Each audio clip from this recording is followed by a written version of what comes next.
Hi, I'm John Stevenson, and we're going to be looking at the Jews in our continuing study of world civilizations. If we go to the Levant, that area where Africa and Europe and Asia all connect, there's that little tiny area that's going to become the land of Israel. Of course, its ancient name was Canaan. Let's zoom in on that area and notice how you've got Egypt in the west, Mesopotamia in the east, and the land of Canaan lies astride what you could imagine as a land bridge that connects. You don't want to go across the desert, so it connects Mesopotamia and Egypt, and this is going to make this piece of property, this area of Canaan, this area that's going to become the nation of Israel, very strategically important. Our story really begins with Abraham, and God comes to Abraham around the beginning of the second millennia, around 2000 BC, and God calls him, and Abraham goes. And in going, he is known as a Hebrew, one who passes over, and perhaps that name is given because he passed over the Euphrates River, coming from Mesopotamia down into the land of Canaan to the land that God would show him. And so he comes to Canaan. Now, the problem with Canaan is there were already people living in the land, and so we have Abraham and Isaac and Jacob, and they are in the land of Canaan with a few detours here and there throughout their lives. But in the days of Jacob, you have the Joseph story, who was sold as a slave to Egypt, and eventually that is used to bring not just Joseph, but Jacob and the entire clan, which by now numbers around 70 people, and they move into Egypt and settle there, and there they are for the next 400 years. Now, they come out of Egypt after 400 years, and God brings them, of course, through the Red Sea. We're not going to look at the details of that right now, but he brings them to Mount Sinai. Here's the traditional location. That's why it's called the Sinai Peninsula. Let's go and look at that. And it's here that God gives them the law. Not only the law, he gives them instructions for the building of a tabernacle. And once it is built, this temporary place of worship, God comes in, as it were, he enters the building. The glory cloud fills the tabernacle as God is going to be with his people. Next, after having received the law, they're going to go into the land of Canaan, but they're at Kadesh Barnea, this area just south of Canaan. They send in the 12 spies, and the spies come back, and 10 of them say the land is far too big. There's big cities there. There are people there. They're big and nasty. We can't possibly take the land. Now, 2 of the spies come back and say, yes, it's big, but God is bigger. That's Joshua and Caleb.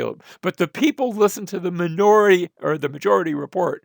And so they say, oh, woe is us. Why did you bring us here to die in the desert? It would have been better if we'd have stayed in Egypt. And God says, okay, just for that, you're not going to go into the land. Who are you to tell us we can't go into the land? And now they try to on their own and are defeated. And so for the next 40 years, they wander in the wilderness, this area around the Sinai, around Kadesh Barnea, they wander.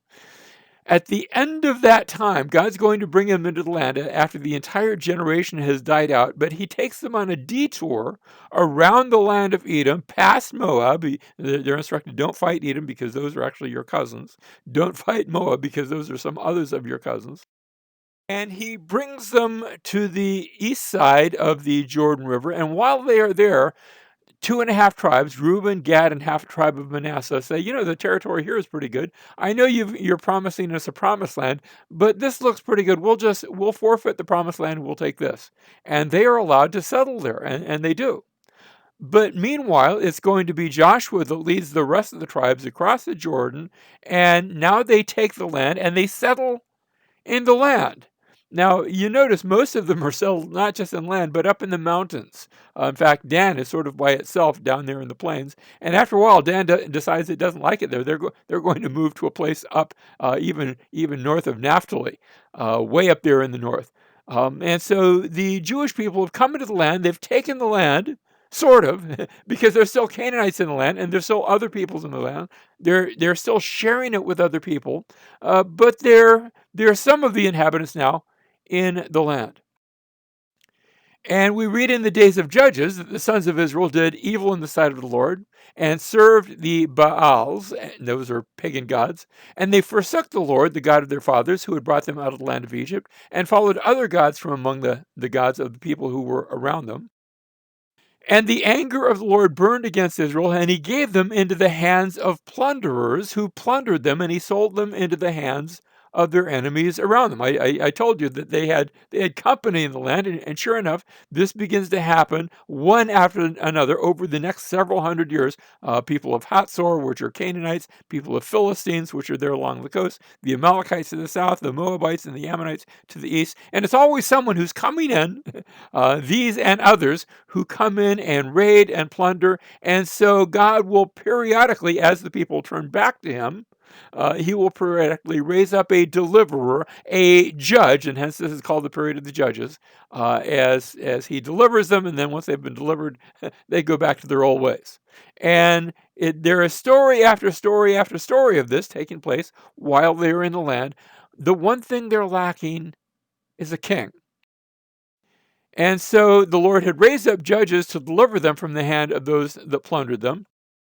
But eventually God is going to give them their request. He's going to give them a king, and he raises up Saul as the first king of Israel.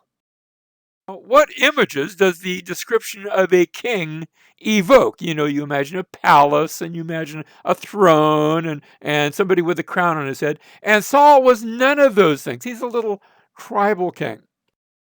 Indeed, at one point we see King Saul. He's out with his oxen plowing the field at the south end of a northbound team of oxen. When news comes of there's been a raid, and some one of the cities of the Jews is about to be taken, and the enemy is going to gouge out each right eye of each Jewish person there. And Saul raises up the army, and he goes and he delivers. And for a time, Saul is the hero. And he fights this war and he fights that war. But remember, he's always a small king with a little K, and he lives in his house and he farms his property when he's not leading the tribes in victory against their enemies. Eventually, Saul is rejected by God when he has disobeyed not once but several times. And here's a famous scene where Samuel the prophet has just announced, "That's it, God is through with you." And Samuel turns to go, and Saul tries to grab his robe to restrain him, and in the process, the robe tears. And Samuel says, "In the same way you've torn my robe, the kingdom is going to be torn from you."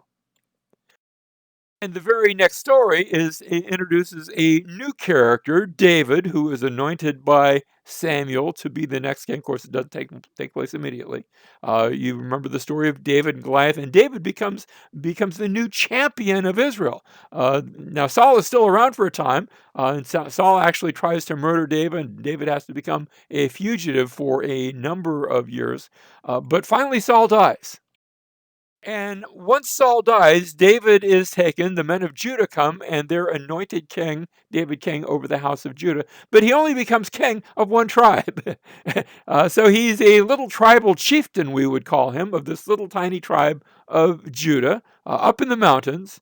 And it's about 7 years later that finally the other tribes get on board. And we read in 2 Samuel 5:3, all the elders of Israel came to the king at Hebron, and King David made a covenant with them before the Lord at Hebron. And now they anointed David as king over Israel. So he'll be king not only over Judah, but also over the rest of the nation of Israel as well. Remember, this is a fairly small nation, but he is again this tribal king, much like Saul had been. And yet he's going to make it stick. It's not always peaceful. It's not always going well for him. Actually, at one point, his own son runs him out of town, and he has to go and collect forces and fight the kingdom from his own son.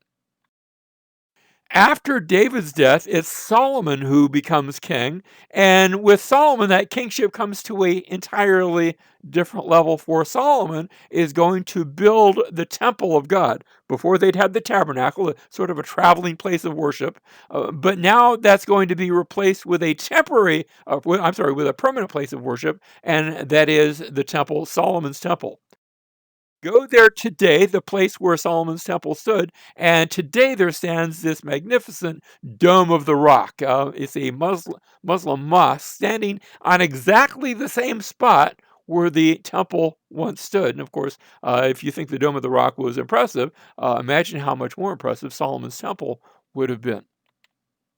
And so you can go there today, and notice you're going uphill because it's on the top of a mountain. Mount Moriah is the name of the mountain on which the temple was built. And so Solomon now ruled over all the kingdoms. Notice we're told from the river. This isn't where the land of Israel was. Israel was that little area. But he exercises sovereignty and dominion over other kings too, where they're paying him tribute. They're saying, yes, you're the big king, we're the little kings.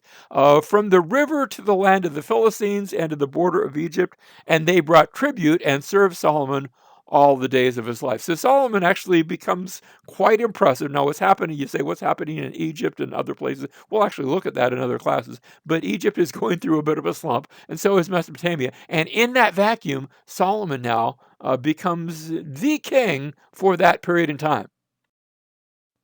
We continue to read about how his, of course, Israel and Judah grow and they prosper. And when Solomon dies, he leaves his kingdom to his son, Rehoboam. But Solomon has done some wandering from the Lord himself. He has worshipped other gods, and God says, because of that, I'm going to take the kingdom from your son, at least most of the kingdom. And so when Rehoboam comes to the throne, instead of being king of the entire country, there is a split. The northern tribes, the tribes of Israel, actually reject him, and they go and they follow another person. They follow Jeroboam. Now, these two names sound alike. There's Rehoboam, who now the son of Solomon, who only becomes king of Judah, and all of his descendants will continue to reign, but only over that little tiny kingdom of Judah, that mini kingdom. And meanwhile, the people will follow Jeroboam for a time, and then he'll be replaced. Initially, he's afraid he might be replaced right away. And so Jeroboam comes up with a plan to place alternate places of worship, both in the south and the north. In the south, it's Bethel. In the north, it's Dan. I said Dan had the tribe of Dan had relocated and given their name to a city up there in the very north, as far north as you can be and still be in Israel. And these become alternate places of worship where, don't go to Jerusalem to worship, but instead you can worship here at Dan or Bethel. And that becomes a sin. Because they're setting up golden calves, just like the Israelites had done when they were in the wilderness, so they're doing here. And as a result, God eventually will judge the northern kingdom of Israel. Now, he lets them go for several hundred years, but eventually in 721 BC, Assyria comes down and takes the northern kingdom of Israel away into captivity. And as a united nation, they never return. There will not be, again, a united nation of Israel until modern times. Instead, you have the little kingdom of Judah that's left. And that little kingdom of Judah also is taken, really for the same reason, because they've wandered away from the Lord. They have set up idols and things like that. And so in 586 BC, we have a different kingdom, Babylon.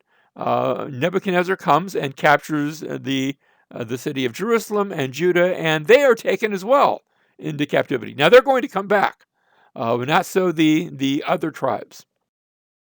And so we read in 2 Kings chapter 25, verse 9, that he, that is Nebuchadnezzar, the Babylonian king, burned the house of the Lord, the king's house, and all the houses of Jerusalem, even every great house he burned with fire. In the temple comes to an end. And so the psalmist writes, by the rivers of Babylon, this is the Babylonian captivity, there we sat down and wept when we remembered Zion. Upon the willows in the midst of it we hung our harps. The song goes on, for there our captives demanded of us songs, and our tormentors mirth, saying, sing us one of the songs of Zion. But then he asks, how can we sing the Lord's song in a foreign land? And what were the Jews to do now that they had no temple, no place of worship, no place to remember God? Something new comes about, and that new thing is called the synagogue. You see, a synagogue isn't like a temple. The temple is supposed to be in Jerusalem. It was the place where God had showed up. But the synagogue is sort of like a portable traveling place. Any place where you have 10 men, they can come together and they can have sort of a portable synagogue. They can be there and they meet together and they say their prayers, always remembering Jerusalem. But you're only going to have one temple. That would be in Jerusalem. But you can have many synagogues wherever there are Jews, and there will be synagogues eventually all over the world. Meanwhile, Babylon is a short-lived kingdom. The Jews have been taken to Babylon, but it's not long before there's a new power behind the world scene, and that's Cyrus the Great, who takes the Medes and the Persians. The story goes that his father was a Persian, his mother was a Mede. Don't know if the story's true. We'll look at it when we look at the Medes and the Persians. And he takes these and combines these into one kingdom. And the first thing he does, he says, I'm not the conqueror, I'm the liberator, and all you people that have been dispossessed by nasty old Babylon, you can all go home. And so Cyrus the Great gives the Jews, as well as everybody else, it's not just the Jews, but he gives them permission to go back to Israel and to rebuild their temple. Not all of them go back. In fact, most of them stay right there in Babylon. It's rather comfortable in Babylon. And some have migrated to Persia, but there is a remnant that go back home, and they've been given permission. So they start the work of rebuilding, but it's not long before the construction is halted. Cyrus has already died by this time, and his son Cambyses is on the throne of Persia. And not that Cambyses is really making us think about it, but the construction is halted. An order comes down to halt the construction, and it stops. The temple is half built, and it stays half built for a number of years until two prophets rise up, the prophets Haggai and Zechariah, and they prophesy and they urge the construction to begin again. Now, the people have been told by the emperor of the whole world, don't build. But they listen to the voice of the prophet and they begin the building process. And the local authorities say, hey, you guys are in rebellion. And an investigation is made. By this time, Cambyses has died. A new king on the throne, and his name is Darius. He's like a third cousin to Cambyses, 3 times removed. But he's the king, and the archive search turns up the ordinance that Cyrus had given, where Cyrus had given permission. And he says, oh, you mean Cyrus gave permission? In that case, you can rebuild it, and we're going to pay for it. And so he gives them permission, and the temple is completed. Now, it's not as big as it used to be. It's not as glorious as it used to be. It's rather small, but that's okay. It will eventually grow. And so we have the temple, and some of the Jews, not all of them, but some of them are back in the land, and they're worshiping, and everything seems like it's right with the world. And that's where the Old Testament ends. The Hebrew scriptures come to an end. They're back in the land, and everything is good, and they're waiting for perhaps God to show up, because remember how we said that the Lord had shown up in the tabernacle. He had done the same thing in Solomon's temple, but now as the Tanakh, as the Hebrew scriptures come to a close, they're waiting for God to show up, and he hasn't done so yet. Instead, somebody who eventually shows up is Alexander the Great. We're going to have a class just about Alexander. And he conquers the entire Persian Empire. He turns it into a Greek empire. He actually visits Jerusalem, and when he does so, they've actually been reading the book of Daniel, and they say, there's somebody here that looks a lot like you. And he says, really? And the story goes, he's quite impressed by that. But after Alexander's death, and his conquests take about 10 years, and then he promptly dies. But he leaves the world a Greek world, and he leaves his old generals in charge of what are now Greek kingdoms.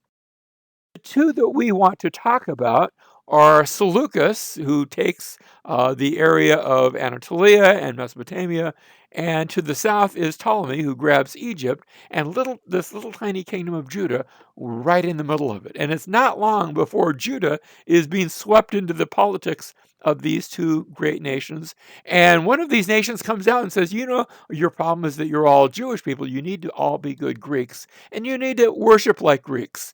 And the Jewish people resist this. And that resistance is known as the Maccabean revolt. It all sparks to a scene when some Jewish people, the attempt is made to try to force them to worship Zeus and at a pagan altar, and they resist. and a revolt breaks out, and eventually the Jewish people regain their freedom. In fact, that freedom is celebrated to this day at a feast every year called the Festival of Hanukkah, it's the Festival of Lights, where they have reclaimed their temple, they have cleansed it from the Greek influence, and they have filled the oil, the lamps, the menorah. That's the menorah just means lampstand, with oil, and they celebrate the cleansing in this wonderful feast of lights. Well, it's not too long before their independence, which they gained, they would lose. And this happens when a Roman general, we haven't talked at all about the Romans because they haven't been around, Pompey the Great comes down and he takes Jerusalem. He actually goes into the temple. He wanted to see the Jewish God, but Jews don't have a statue of a God. And so he turns around, walks back out again. And he now takes the land of Canaan. It's not Israel anymore. It has been Judah, but he renames Judah as Judea, and then divides the rest of the land into provinces like Samaria and Galilee. And these all become Roman provinces with a system of procurators. A procurator is just a fancy word for a tax collector, with official tax collectors and procurators and prefects and governors that are ruling over it on behalf of Rome. One of those for a time is Herod the Great. There's the Decapolis, the Greek cities, and also Perea. So these are all different provinces, and sometimes they have Jewish rulers, and sometimes they have Roman rulers. Herod the Great is made. He's actually one of those. He's not totally Jewish, although he had been.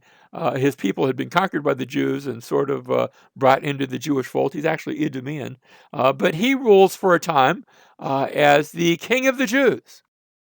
And it's while Herod is there that the city of Jerusalem is sort of refurbished, and the temple, Herod actually takes the temple down almost to its bedrock and rebuilds it into a glorious new place, almost unrecognizable from what it had previously been. It is also during this time that we have, right near the end of Herod's reign, that we have Jesus being born and the story of the Magi, these rulers from the east, these wise men from the east, who come looking for the one who was born king of the Jews. Well, Herod was king of the Jews, but he had been born that way. He was an Idumean, had been appointed by the Romans, and so he was not eager to see Jesus. And the New Testament tells the story of how he tried to put the baby Jesus to death, and of course failed in that attempt. We want to continue with the story, though, of the Jews. They are now under a system of procurators after the death of Herod the Great. There's a pause later on where his grandson will actually become king of the Jews for a short time. But mostly the next number of years, the next, I'd say about 70 years, are with procurators. And eventually a revolt breaks out. It's during the time of these procurators that we have Jesus, who's now grown to adulthood and is tried before a procurator. Actually, he's technically a prefect, Pontius Pilate.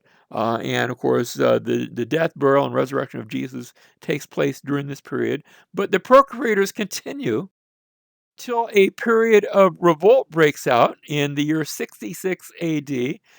The Roman legion that had been stationed up in Syria comes down to put down the revolt, and the Roman legion is actually defeated. And so Rome's best general, General Vespasian, is called in to put down the revolt. He gathers several, two or three legions, gets a fourth from Egypt under the command of his son Titus, and they begin in Galilee, and over the next few years, they put down this revolt. While they are doing so, there is a Jewish general they capture, and he actually becomes their scribe. His name is Josephus. He writes for us an eyewitness account of these events, and also writes for us a history of the Jews, for which we are in great debt. Vespasian goes on to become emperor, but he leaves his son Titus in charge of capturing Jerusalem. And so Jerusalem is captured by Titus in the year 70 AD. And once he captures the temple is burnt to the ground and it will not be rebuilt.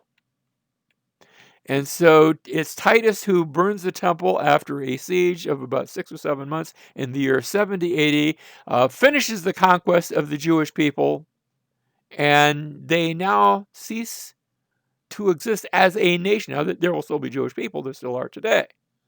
Um, but the temple is destroyed, and the Jewish people are scattered, and they will be a people without a land, without a temple. Yes, they still have their synagogues, but no place of worship.